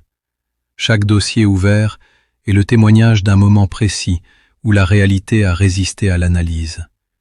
Et lorsque ces dossiers sont enfin accessibles, parfois des décennies plus tard, ils révèlent moins de réponses que de questions soigneusement mises de côté. Ce qui frappe d'abord, c'est le ton. Les documents sont froids, techniques, prudents. Ils évitent toute spéculation. Les mots sont choisis avec soin. On parle d'objets non identifiés, de phénomènes aériens non expliqués, d'anomalies. Jamais d'extrapolation, jamais d'hypothèse audacieuse. Cette retenue, souvent interprétée par le public comme un signe de dissimulation, est en réalité révélatrice d'un malaise plus profond, l'absence de cadre interprétatif fiable. À la lecture de ces archives, on découvre que de nombreux cas européens ont été étudiés avec rigueur. Témoignages croisés, analyses radar, enquêtes de terrain, consultations scientifiques. Rien n'indique une négligence généralisée. Au contraire, ces documents montrent des tentatives répétées de comprendre, d'expliquer, de classer. Ce qui manque, ce n'est pas l'effort, c'est la conclusion. Les archives révèlent aussi une temporalité particulière. Beaucoup de dossiers sont clos sans résolution définitive. Non pas parce qu'ils ont été élucidés, mais parce qu'ils ont atteint une impasse. Les enquêteurs notent l'absence d'explications satisfaisantes, puis passent au cas suivant. Cette accumulation d'impasses crée une forme de fatigue institutionnelle. Le phénomène ne disparaît pas, mais il est relégué à l'arrière-plan, en attente d'outils ou de connaissances futures. Pour le public, la publication tardive de ces archives provoque souvent une double réaction. D'un côté, un sentiment de validation. Ce que les témoins racontaient depuis des années figurait bel et bien dans des documents officiels. De l'autre, une frustration profonde. Pourquoi avoir attendu si longtemps? Pourquoi ces informations n'ont-elles pas été partagées plus tôt? Cette frustration alimente parfois des soupçons, voire des théories excessives. Pourtant, les archives ne montrent pas une conspiration coordonnée. Elles montrent plutôt une hésitation constante, une peur de mal interpréter, de provoquer des réactions incontrôlées, de nuire à la crédibilité des institutions. Dans un contexte européen marqué par des traumatismes historiques, la prudence a souvent été privilégiée au détriment de la transparence totale. Un élément récurrent dans ces documents est l'importance accordée à l'impact psychologique potentiel. Les autorités s'interrogent sur la manière dont le public pourrait réagir à l'annonce de phénomènes inexpliqués persistants. Cette préoccupation révèle une dimension souvent négligée. Le phénomène n'est pas seulement un problème scientifique ou militaire, c'est aussi un problème social. Comment gérer collectivement l'incertitude? Les archives montrent également que certaines hypothèses ont été explorées puis abandonnées. Des pistes technologiques, géophysiques, atmosphériques. Chaque fois, une partie des données résiste. Cette résistance n'est pas spectaculaire, mais obstinée. Elle empêche toute clôture intellectuelle. Le dossier reste ouvert, même lorsqu'il est officiellement classé. Pour les chercheurs indépendants, l'ouverture de ces archives constitue à la fois une opportunité et une limite. Une opportunité car elles offrent un matériau brut, des données fiables, des témoignages institutionnels. Une limite car elles sont souvent incomplètes, expurgées, fragmentées. Les éléments les plus sensibles restent absents, soit parce qu'ils ont été retirés, soit parce qu'ils n'ont jamais été consignés de manière détaillée. Dans le fil rouge de notre récit, ces archives jouent un rôle crucial. Elles forment la mémoire officielle du phénomène, une mémoire partielle, prudente, parfois frustrante. Elles montrent que l'inexpliqué n'a jamais été totalement ignoré, mais qu'il a été contenu, encadré, mis à distance. Cette mise à distance a un coût. Elle creuse un fossé entre l'expérience vécue des témoins et le discours public. Ce fossé explique en grande partie la défiance qui entoure le sujet aujourd'hui. Lorsque les institutions parlent tardivement, avec des décennies de retard, la parole officielle perd de sa force. Les témoins ont déjà construit leur propre interprétation, parfois en l'absence de tout dialogue. Les archives arrivent alors comme un écho affaibli, incapable de réparer entièrement cette rupture. Il est important de comprendre que ces documents ne sont pas des révélations au sens spectaculaire du terme. Ils ne disent pas ce que c'est. Ils disent plutôt ce que ce n'est pas. Pas un avion connu, pas un phénomène météo classique, pas une erreur triviale. Cette négation répétée est en elle-même lourde de sens. Elle dessine les contours d'un vide conceptuel. Ce vide devient un terrain fertile pour les interprétations, les hypothèses, les croyances. Mais il est aussi un appel à la rigueur. Les archives nous rappellent que l'ignorance reconnue vaut mieux qu'une certitude infondée. Elles montrent des institutions hésitantes, mais conscientes de leurs limites. Et cette conscience, bien que frustrante, est peut-être leur contribution la plus honnête au débat. À ce stade de notre histoire, une question s'impose naturellement. Si tant de données existent, si tant d'efforts ont été déployés, pourquoi le phénomène reste-t-il aussi mal compris? Une partie de la réponse se trouve peut-être non pas dans les archives elles-mêmes, mais dans la manière dont les êtres humains perçoivent, interprètent et racontent ce qu'ils vivent. Dans le prochain bloc, nous explorerons cette dimension intime et sociale à la fois. La peur du ridicule. Ce frein invisible qui a réduit au silence des milliers de témoins européens et qui a peut-être, plus que tout autre facteur, retardé notre compréhension collective du phénomène. La peur du ridicule. Parmi tous les obstacles à la compréhension du phénomène en Europe, la peur du ridicule est sans doute le plus discret, mais aussi le plus puissant. Elle n'apparaît dans aucun rapport officiel, ne se mesure par aucun instrument, et pourtant elle traverse tous les témoignages comme une force silencieuse. Elle agit en amont de toute enquête, avant même que les faits ne soient consignés. Elle décide de ce qui sera dit, et surtout de ce qui restera tu. Dans les sociétés européennes modernes, la crédibilité sociale repose en grande partie sur la rationalité perçue. Être sérieux, c'est être mesuré, logique, prudent dans ses affirmations.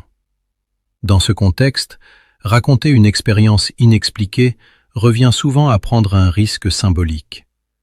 Le témoin ne craint pas seulement de ne pas être cru, il craint d'être jugé, d'être catalogué comme naïf, fantasque ou pire, instable. Cette crainte agit comme un filtre immédiat qui modifie la manière même dont l'expérience est mémorisée. Beaucoup de témoins européens décrivent un processus intérieur très similaire. Après l'événement, ils envisagent de parler. Ils imaginent la scène, le regard de l'autre, la réaction, le silence gêné, la tentative de banalisation. Cette anticipation suffit souvent à interrompre la parole. Le témoignage meurt avant même d'être formulé. Il ne disparaît pas, mais il se replie dans l'espace privé de la pensée. Cette autocensure est particulièrement forte dans certains milieux professionnels. Les scientifiques, les ingénieurs, les enseignants, les cadres administratifs sont souvent plus réticents encore à témoigner.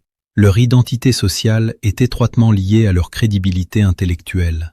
Avouer une expérience inexpliquée peut être perçu comme une menace directe à cette identité. Ainsi, paradoxalement, ceux qui pourraient apporter un éclairage rigoureux sont parfois ceux qui se taisent le plus. La peur du ridicule agit aussi sur la forme du récit. Lorsqu'un témoin ose parler, il le fait souvent de manière incomplète. Il supprime les éléments les plus dérangeants, les sensations les plus intimes, les impressions subjectives. Il se limite aux faits bruts, espérant ainsi rester dans un cadre acceptable. Ce lissage du récit appauvrit l'information disponible. Il crée des témoignages plus faciles à classer, mais moins fidèles à l'expérience vécue. En certains cas, la peur du ridicule se transforme en rationalisation excessive. Le témoin s'efforce de trouver une explication, n'importe laquelle, pour refermer l'événement. Même une hypothèse peu convaincante peut être préférée à l'incertitude. Cette stratégie psychologique protège l'individu, mais elle brouille la compréhension collective. Des phénomènes réellement inexpliqués se retrouvent ainsi noyés dans des explications de convenance. Il existe également une dimension culturelle à cette peur. En Europe, l'héritage des Lumières, de la pensée rationnelle et scientifique, a profondément façonné le rapport au réel. Cet héritage est précieux, mais il peut devenir rigide. Tout ce qui échappe à l'explication immédiate est perçu comme suspect. Le témoin intériorise cette norme. Il ne se demande pas seulement ce qu'il a vu, mais s'il a le droit de l'avoir vu. Cette pression sociale explique en partie le décalage entre le nombre réel d'observations et le nombre de témoignages officiellement enregistrés. Ce que nous connaissons du phénomène n'est probablement qu'une fraction de ce qui a été vécu. Derrière chaque dossier, chaque rapport, il y a potentiellement des dizaines d'expériences silencieuses, jamais exprimées, jamais comparées. La peur du ridicule affecte aussi la réception des témoignages. Lorsqu'un récit est rendu public, il est souvent accueilli avec scepticisme, parfois avec ironie. Les médias jouent ici un rôle ambivalent. D'un côté, ils donnent une visibilité au phénomène. De l'autre, ils contribuent parfois à le décrédibiliser en le traitant de manière sensationnaliste ou caricaturale. Le témoin devient alors un personnage, plus qu'un individu. Ce traitement médiatique renforce le silence des autres témoins. Ils voient ce qui arrive à ceux qui parlent. Ils observent les commentaires, les moqueries, les soupçons. Ils en tirent une conclusion simple. Se taire est plus sûr. Ce mécanisme auto-entretenu maintient le phénomène dans une zone marginale, malgré sa persistance. Pourtant, cette peur n'est pas immuable. Elle évolue avec le temps. Lorsque des institutions commencent à reconnaître officiellement l'existence de phénomènes non identifiés, même sans les expliquer, un espace s'ouvre. La parole devient légèrement moins risquée. Certains témoins tardifs choisissent alors de parler, parfois des décennies après les faits. Leur témoignage est souvent chargé d'émotions, non pas à cause de l'événement lui-même, mais à cause des années de silence. Dans ces récits tardifs, un motif revient souvent. Le regret. Le regret de ne pas avoir parlé plus tôt. Le regret de ne pas avoir comparé son expérience avec celle d'autres témoins. Le regret d'avoir porté seul un poids qui aurait pu être partagé. Ce regret souligne le coût humain du silence imposé par la peur du ridicule. Dans le fil rouge de notre histoire, ce bloc est essentiel. Il explique pourquoi le phénomène semble fragmenté, dispersé, difficile à saisir. Ce n'est pas seulement parce qu'il est rare ou insaisissable, c'est aussi parce que nous avons collectivement appris à détourner le regard, à minimiser ce qui dérange notre cadre de pensée. Le ridicule devient alors une forme de défense sociale contre l'inconnu. Comprendre ce mécanisme, ce n'est pas excuser toutes les interprétations. C'est reconnaître que la connaissance ne progresse pas seulement par accumulation de données, mais aussi par création d'espaces où la parole est possible sans sanction symbolique. Tant que le témoin aura peur d'être ridiculisé, le phénomène restera partiellement invisible. Ce bloc prépare une transition importante. Si la peur du ridicule a freiné la parole individuelle, elle a aussi contribué à creuser une fracture entre deux manières d'aborder le phénomène. La science officielle, prudente et institutionnelle, et la science de terrain, portée par des chercheurs indépendants et des enquêteurs passionnés. Cette fracture, parfois conflictuelle, sera au cœur du prochain chapitre. Dans le prochain bloc, nous explorerons cette dimension intime et sociale à la fois. La peur du ridicule. Ce frein invisible qui a réduit au silence des milliers de témoins européens et qui a peut-être, plus que tout autre facteur, retardé notre compréhension collective du phénomène. Science officielle contre science de terrain.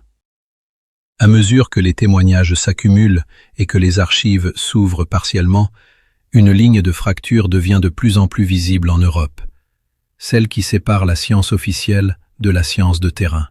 Cette division ne repose pas sur une opposition entre croyance et raison, comme on le pense souvent, mais sur des différences profondes de méthode, de contraintes et d'objectifs. Comprendre cette fracture est essentiel pour saisir pourquoi le phénomène reste, encore aujourd'hui, sans explication consensuelle. La science officielle fonctionne dans un cadre précis. Elle exige des données reproductibles, des protocoles stricts, des conditions contrôlées. Elle avance lentement, par validation successive, et se méfie naturellement des phénomènes rares, imprévisibles et difficilement mesurables. Dans le cas des objets volants non identifiés, Ce cadre devient rapidement contraignant. Le phénomène ne se manifeste pas à la demande. Il ne se répète pas selon un protocole expérimental. Il surgit, disparaît, et laisse derrière lui des fragments d'informations hétérogènes. Face à cette difficulté, la science institutionnelle adopte souvent une posture prudente. Elle analyse ce qu'elle peut. Les erreurs d'interprétation, les phénomènes atmosphériques connus, les défaillances instrumentales possibles. Ce travail est nécessaire et légitime. Mais il laisse une part résiduelle inexpliquée. Et cette part, parce qu'elle ne peut être intégrée dans un modèle existant, est souvent mise de côté. Non par déni, mais par incapacité méthodologique. C'est dans cet espace laissé vacant que s'inscrit la science de terrain. Elle n'est pas une science alternative au sens strict, mais une approche plus flexible, parfois plus empirique. Elle est portée par des chercheurs indépendants, des ingénieurs, des enquêteurs passionnés, parfois même d'anciens scientifiques institutionnels. Leur point commun n'est pas une croyance partagée, mais une volonté de documenter le phénomène tel qu'il se manifeste, sans attendre qu'il devienne compatible avec les cadres académiques existants. La science de terrain privilégie l'accumulation de cas, la comparaison des témoignages, l'analyse contextuelle. Elle s'intéresse aux détails souvent négligés, la chronologie précise, l'état émotionnel des témoins, les conditions environnementales locales. Elle accepte l'idée que le phénomène puisse être complexe, multifactoriel, voire encore inconnu dans sa nature même. Cette ouverture est sa force, mais aussi sa faiblesse aux yeux des institutions. Entre ces deux approches, le dialogue est souvent difficile. La science officielle reproche à la science de terrain son manque de rigueur, son exposition aux biais de confirmation, son usage de données subjectives. La science de terrain reproche à la science officielle son inertie, sa frilosité, son refus d'explorer des hypothèses non conventionnelles. Chacune voit dans l'autre une menace pour sa crédibilité. Cette opposition n'est pas seulement intellectuelle, elle est aussi humaine. De nombreux chercheurs de terrain racontent avoir été marginalisés, ridiculisés, parfois même écartés de leur milieu professionnel pour s'être intéressés au phénomène. Cette marginalisation renforce leur méfiance envers les institutions. À l'inverse, les scientifiques institutionnels craignent que l'association avec un sujet controversé nuise à leur carrière, à leur financement, à leur réputation. Le silence devient alors une stratégie de survie. Pourtant, lorsque l'on examine attentivement les travaux des deux camps, une réalité apparaît. Ils ne sont pas incompatibles. Ils travaillent simplement à des niveaux différents du problème. La science officielle cherche à expliquer, la science de terrain cherche d'abord à comprendre. L'une veut des modèles, l'autre des récits cohérents. L'une exige des preuves définitives, l'autre accepte les zones grises comme des données en soi. Dans le contexte européen, cette fracture a un effet direct sur la perception publique du phénomène. Le manque de consensus scientifique est interprété comme une absence de sérieux, alors qu'il reflète en réalité une complexité extrême. Le public se retrouve pris entre des discours prudents, parfois trop vagues, et des discours plus affirmatifs, parfois trop spéculatifs. Cette polarisation alimente la confusion. Ce qui manque, peut-être, c'est un espace intermédiaire, un lieu où les données de terrain seraient prises au sérieux sans être immédiatement disqualifiées, et où la rigueur scientifique pourrait s'exercer sans exiger l'impossible. Certains signes montrent que cet espace commence lentement à émerger, mais il reste fragile, soumis aux pressions sociales et institutionnelles. Dans notre fil rouge, ce bloc marque une étape importante. Il montre que l'inexpliqué ne résiste pas seulement à nos instruments, mais aussi à nos structures de pensée. Le phénomène devient un révélateur de nos limites collectives, non seulement technologiques, mais épistémologiques. Il interroge la manière même dont nous produisons du savoir. Cette tension entre science officielle et science de terrain prépare naturellement le terrain du prochain chapitre. Car au-delà des méthodes et des institutions, il existe un élément central, souvent sous-estimé, le facteur humain. La perception, la mémoire, le stress, la croyance. Autant de variables qui influencent profondément la manière dont le phénomène est vécu, raconté et interprété. C'est cette dimension intime, à la frontière entre psychologie et expérience réelle, que nous explorerons ensuite. Le facteur humain. Au cœur de chaque observation, au-delà des radars, des instruments et des analyses, se trouve un être humain. Un regard levé vers le ciel, une perception soudaine, une interprétation immédiate. Le facteur humain n'est pas un élément secondaire du phénomène européen, il en est le point d'ancrage central. Sans lui, il n'y a ni témoignage, ni récit, ni mémoire. Et pourtant, c'est aussi lui qui introduit l'incertitude la plus profonde. La perception humaine n'est pas un outil neutre. Elle est influencée par le contexte, l'état émotionnel, la fatigue, les attentes conscientes ou inconscientes. Lorsqu'un témoin observe un phénomène inhabituel, son cerveau tente instantanément de lui donner du sens. Ce processus est automatique. Il ne vise pas la vérité absolue, mais la cohérence interne. Face à quelque chose d'inconnu, l'esprit cherche une forme, une intention, une logique, même là où il n'y en a pas encore. Le stress joue ici un rôle déterminant. De nombreux témoins européens décrivent une montée d'adrénaline immédiate. Le temps semble se dilater. Les détails prennent une importance démesurée. Certaines perceptions sont amplifiées, d'autres effacées. Ce phénomène est bien connu en psychologie. Pourtant, il ne signifie pas que l'événement est imaginaire. Il signifie que la mémoire qui s'en forme est subjective, reconstruite après coup, influencée par l'émotion du moment. La mémoire, justement, est un terrain fragile. Contrairement à une idée répandue, elle n'est pas un enregistrement fidèle. Elle évolue, se modifie, se réorganise. Chaque fois qu'un témoin se remémore son expérience, il la reconstruit légèrement différemment. Des éléments peuvent se renforcer, d'autres s'estomper. Cette plasticité complique toute tentative de reconstitution exacte. Elle n'annule pas le témoignage, mais elle impose une lecture prudente. Un autre facteur humain essentiel est la croyance préalable. Un témoin sceptique n'observera pas un phénomène de la même manière qu'un témoin déjà sensibilisé au sujet. Cela ne signifie pas que l'un a raison et l'autre tort. Cela signifie que leur cadre d'interprétation diffère. En Europe, cette diversité de cadres est particulièrement marquée entre tradition rationaliste, héritage culturel et influence médiatique. La peur influence également la narration. Certains témoins minimisent leur expérience pour se rassurer. D'autres, au contraire, amplifient certains aspects, parfois inconsciemment, pour donner un sens à leur malaise. Cette amplification n'est pas nécessairement une exagération volontaire. Elle peut être une tentative de traduire une émotion intense en mots compréhensibles. Le langage devient alors un outil imparfait pour décrire l'indescriptible. Il existe aussi un phénomène plus subtil, l'effet de contamination narrative. Lorsqu'un témoin entend d'autres récits similaires, son propre souvenir peut se réorganiser autour de motifs communs. Des détails partagés émergent, parfois sans intention de tromper. Ce mécanisme explique en partie les ressemblances entre témoignages, sans pour autant invalider l'existence d'un phénomène réel.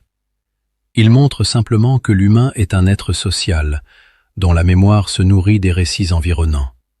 Pour les enquêteurs, ce facteur humain est à la fois une richesse et un défi. Il apporte des informations impossibles à capter par des instruments, comme les sensations, les impressions, les réactions émotionnelles. Mais il introduit aussi une variabilité difficile à contrôler. Distinguer ce qui relève de l'observation brute et ce qui relève de l'interprétation devient un exercice délicat, parfois frustrant. Ce qui est frappant, c'est que malgré ces limites, des constantes émergent. Des personnes de cultures différentes, d'âges différents, de professions différentes décrivent des éléments similaires. Silence, mouvements impossibles, impression d'étrangeté profonde. Ces convergences suggèrent que le facteur humain, bien qu'imparfait, capte quelque chose de réel. Il agit comme un capteur sensible, moins précis qu'un radar, mais parfois plus réactif. Dans le fil rouge de notre récit, le facteur humain nous rappelle une vérité essentielle. Le phénomène ne se manifeste pas dans un vide émotionnel. Il interagit avec nos peurs, nos attentes, notre besoin de sens. Il ne se contente pas d'être vu, il est vécu. Et cette dimension vécue influence profondément la manière dont il est transmis, compris ou rejeté. Reconnaître l'importance du facteur humain ne revient pas à discréditer les témoignages. Au contraire, cela permet de les lire avec plus de finesse. Cela invite à une approche globale, où la psychologie n'est pas un outil de démystification systématique, mais un élément d'analyse parmi d'autres. Le phénomène est à la fois extérieur et intérieur, objectif et subjectif. Ce bloc nous rapproche de la fin de notre parcours. Après avoir exploré les individus, les institutions, les méthodes et les limites humaines, une question demeure. Pourquoi l'Europe, en particulier, semble-t-elle être un carrefour privilégié de ces observations? Géographie, histoire, densité humaine, infrastructure? C'est cette dimension plus large, presque géopolitique et culturelle, que nous aborderons dans le prochain chapitre. Dans notre fil rouge, ce bloc marque une étape importante. Il montre que l'inexpliqué ne résiste pas seulement à nos instruments, mais aussi à nos structures de pensée. Le phénomène devient un révélateur de nos limites collectives, non seulement technologiques, mais épistémologiques. Il interroge la manière même dont nous produisons du savoir. Cette tension entre sciences officielles et sciences de terrain prépare naturellement le terrain du prochain chapitre. Car au-delà des méthodes et des institutions, il existe un élément central, souvent sous-estimé, le facteur humain. La perception, la mémoire, le stress, la croyance. Autant de variables qui influencent profondément la manière dont le phénomène est vécu, raconté et interprété. C'est cette dimension intime, à la frontière entre psychologie et expérience réelle, que nous explorerons ensuite. L'Europe comme carrefour de phénomènes. Lorsqu'on observe la carte des témoignages sur plusieurs décennies, une impression s'impose peu à peu. L'Europe n'est pas un simple décor passif du phénomène. Elle en est l'un des carrefours les plus denses. Cette concentration n'implique pas une exclusivité, mais elle soulève une question légitime. Pourquoi ici, si souvent, si régulièrement, sous des formes si variées? La réponse ne se trouve pas dans une cause unique, mais dans l'entrelacement de facteurs géographiques, historiques et humains. L'Europe est un continent singulier par sa densité. Densité de population, densité d'infrastructures, densité de frontières. Le ciel européen est parmi les plus surveillés au monde. Couloirs aériens civils, zones militaires, espaces contrôlés, tout y est cartographié, réglementé, observé. Dans un tel contexte, toute anomalie ressort plus facilement. Ce qui passerait inaperçu au-dessus d'une région peu habitée devient ici immédiatement visible, signalé, commenté. Cette densité crée aussi une richesse de points de vue. Les témoins européens ne se ressemblent pas. Ils parlent des langues différentes, vivent dans des cultures différentes, mais partagent un espace aérien commun. Cette diversité humaine permet des comparaisons précieuses. Lorsque des récits similaires émergent dans des contextes culturels éloignés, l'hypothèse d'un simple effet local s'affaiblit. Le phénomène semble traverser les frontières avec indifférence. L'histoire européenne joue également un rôle central. Le continent est marqué par des siècles de conflits, d'innovations technologiques, de bouleversements politiques. Les armées y sont anciennes, expérimentées, structurées. Les systèmes de surveillance y ont été développés très tôt, souvent dans des contextes de tension extrême. Cette culture de la vigilance a laissé une empreinte durable. Elle favorise l'observation, la consignation, l'archivage. Paradoxalement, cette même histoire alimente une prudence excessive. L'Europe connaît le poids des peurs collectives, des paniques, des idéologies. Les institutions ont appris à craindre les réactions de masse. Cette mémoire historique influence la manière dont le phénomène est traité. On observe, on note, mais on communique avec retenue. Cette retenue nourrit à son tour la suspicion et l'incompréhension. La géographie européenne ajoute une couche supplémentaire. Montagnes, mers, plaines, vallées isolées, zones urbaines denses. Cette diversité de terrain offre au phénomène une multitude de contextes d'apparition. Les lumières de Hesdalen ne sont pas celles observées au-dessus des villes belges. Les objets vus par les pilotes civils diffèrent de ceux signalés dans les zones rurales. Le phénomène semble s'adapter à son environnement, ou du moins s'y manifester de manière différenciée. L'Europe est aussi un carrefour de savoir. Science, philosophie, rationalisme y ont façonné une manière particulière d'aborder l'inconnu. Ici, le phénomène n'est ni entièrement mythifié, ni complètement rejeté. Il est suspendu dans un entre-deux inconfortable. Cette position intermédiaire favorise les débats, mais empêche parfois les conclusions claires. Le phénomène devient un miroir de nos hésitations intellectuelles. Un autre élément souvent sous-estimé est la continuité temporelle. Les observations européennes ne sont pas concentrées sur une seule période. Elles traversent les décennies, parfois les générations. Ce caractère longitudinal suggère que le phénomène ne dépend pas uniquement de modes culturels ou de technologies spécifiques. Il s'inscrit dans une durée longue, presque silencieuse, qui dépasse les cycles médiatiques. Dans le fil rouge de notre récit, l'Europe apparaît ainsi comme un espace de confrontation permanente entre le connu et l'inconnu. Elle offre au phénomène un terrain riche en observateurs, en instruments, en récits.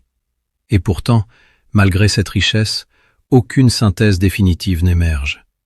Plus les données s'accumulent, plus le mystère semble se fragmenter. Cette fragmentation n'est pas un échec.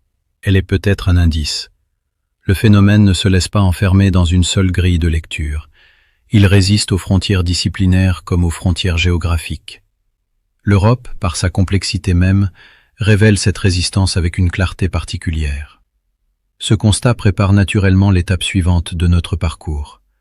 Après avoir compris pourquoi l'Europe est un carrefour privilégié, il devient nécessaire de faire un point d'étape. Que savons-nous réellement aujourd'hui?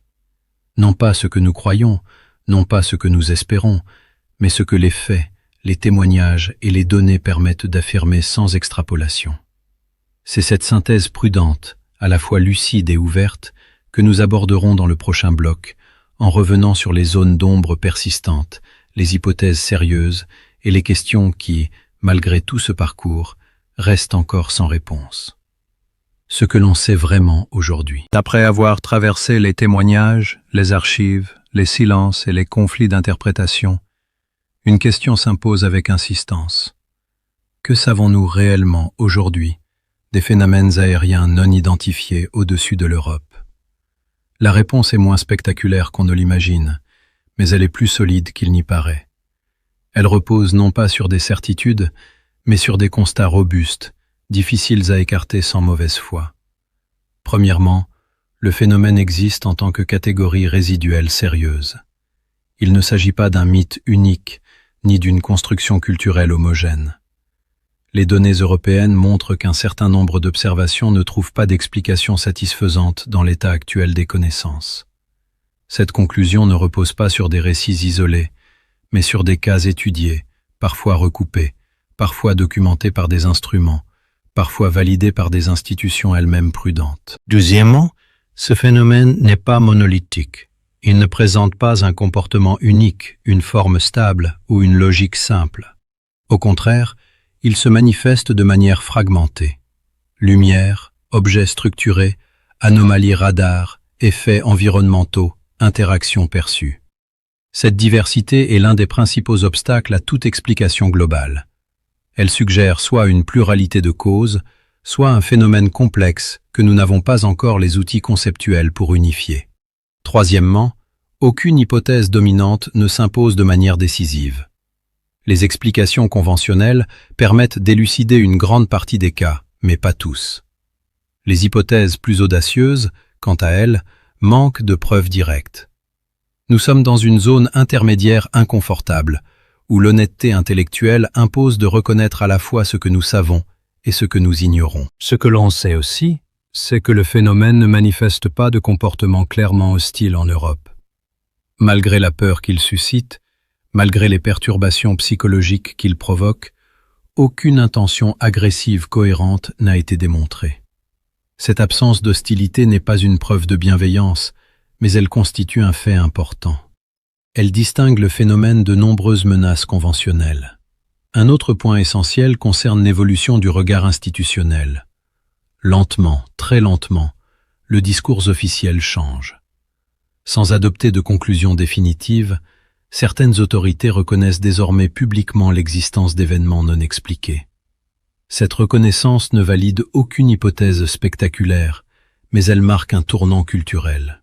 Elle crée un espace où la question peut être posée sans être immédiatement disqualifiée. Ce que nous savons également, c'est que le phénomène agit comme un révélateur. Il met en lumière nos limites technologiques, mais aussi nos limites cognitives et sociales. Il expose la fragilité de nos certitudes, la force de nos biais et l'impact profond du silence collectif. En ce sens, il nous en apprend presque autant sur nous-mêmes que sur ce qui est observé. Il est important de souligner ce que nous ne savons pas. Nous ne savons pas ce que sont ces phénomènes dans leur essence. Nous ne savons pas s'ils relèvent d'une technologie inconnue, d'interactions naturelles complexes ou d'une combinaison de facteurs encore insoupçonnés. Toute affirmation catégorique serait prématurée. L'ignorance reconnue n'est pas une faiblesse, mais une position scientifique saine. Dans le contexte européen, cette prudence est cruciale. Elle permet d'éviter les dérives sensationnalistes sans nier l'expérience des témoins. Elle maintient un équilibre fragile entre ouverture et rigueur. Cet équilibre est difficile à tenir, mais il est peut-être la seule voie honnête actuellement disponible. Le fil rouge de notre histoire nous mène à une conclusion paradoxale. Plus nous accumulons de données, plus le phénomène se précise dans ses contours, et plus son centre demeure flou. Ce flou n'est pas un vide, mais une invitation. Une invitation à observer davantage, à comparer, à écouter, sans forcer les réponses.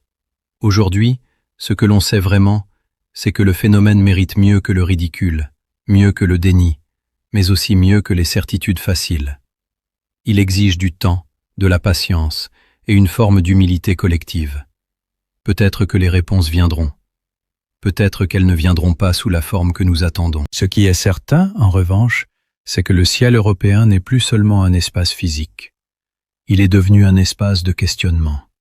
Et tant que ces questions resteront ouvertes, le phénomène continuera d'exister, non seulement au-dessus de nos têtes, mais aussi au cœur de notre manière de comprendre le monde. Cette fragmentation n'est pas un échec, elle est peut-être un indice. Le phénomène ne se laisse pas enfermer dans une seule grille de lecture. Il résiste aux frontières disciplinaires comme aux frontières géographiques. L'Europe, par sa complexité même, révèle cette résistance avec une clarté particulière. Ce constat prépare naturellement l'étape suivante de notre parcours. Après avoir compris pourquoi l'Europe est un carrefour privilégié, il devient nécessaire de faire un point d'étape. Que savons-nous réellement aujourd'hui? Non pas ce que nous croyons, non pas ce que nous espérons, mais ce que les faits, les témoignages et les données permettent d'affirmer sans extrapolation.